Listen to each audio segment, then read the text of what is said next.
Assalamualaikum warahmatullahi wabarakatuh. Halo semuanya, nama saya Tias Marwati dari kelas SI 601 Sistem Informasi Universitas Siber Asia.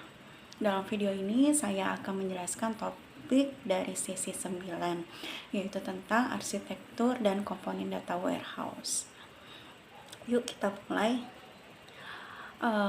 Pertama-tama, kenapa sih kita butuh data warehouse?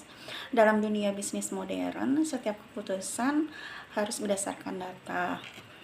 Tapi sayangnya, data yang tersebar di banyak sistem bentuknya berbeda-beda dan sering kali tidak mudah dipakai. Nah, disinilah peran data warehouse, yaitu sebagai tempat penyimpanan terintegrasi yang dirancang khusus untuk keperluan analisis data dan pengambilan keputusan strategis. Apa sih arsitektur data warehouse? Arsitektur data warehouse adalah struktur desain yang menjelaskan bagaimana sih sistem dibangun, dikelola, dan digunakan. Umumnya arsitektur ini terdiri dari 3 lapisan utama, yaitu ada data source layer. Di sini semua data berasal baik dari sistem transaksi seperti ERP, CRM, maupun data eksternal seperti data pasar atau media sosial. Yang kedua yaitu data staging layer. Ini adalah tempat sementara di mana data dikumpulkan, dibersihkan, dan diproses sebelum dimasukkan ke dalam warehouse utama. Proses ini disebut ETL atau Extract, Transform, Load. Yang ketiga yaitu data presentation layer. Data yang sudah bersih, terstruktur, kemudian disajikan dalam bentuk data marts yang digunakan oleh pengguna akhir seperti manajer, analisis bisnis, atau eksekutif untuk mengambil keputusan. Kemudian komponen utama data warehouse. Adapun komponen dalam data warehouse itu bukan hanya penyimpanan data aja, ada beberapa bagian penting yang saling terintegrasi. Contohnya ETL tools. Ini jembatan utama antara data mentah dan data yang siap digunakan. ETL itu mengambil data dari sumber, terus membersihkan, mengubah formatnya, dan menyimpan ke data warehouse. Metadata adalah data tentang data, misalnya informasi kapan data diambil, format datanya, sumbernya, dan sebagainya. Ini penting untuk menjaga integritas dan pemahaman data.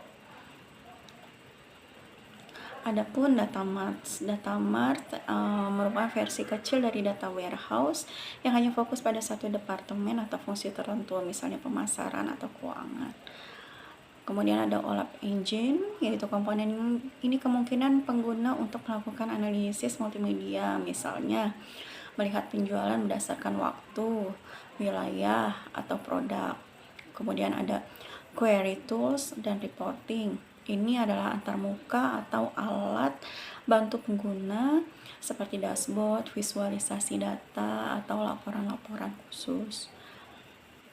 Kemudian ada jenis-jenis arsitektur data warehouse. Ada beberapa arsitektur umum yang digunakan.